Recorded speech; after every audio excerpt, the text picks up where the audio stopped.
হাবা হাবা কি হয় কি হয় ফ্যানে কি হয় বলো তো বাবা?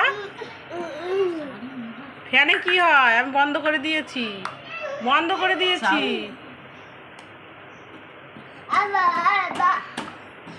ফ্যানটা ভেঙে যাবে তো।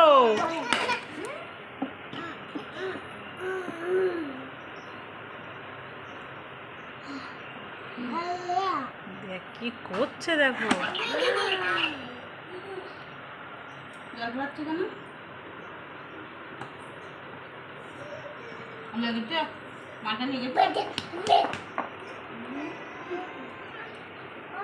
খুলে দাও। কি দুষ্টুমি হচ্ছে এসব? আর একজন লেগেছে।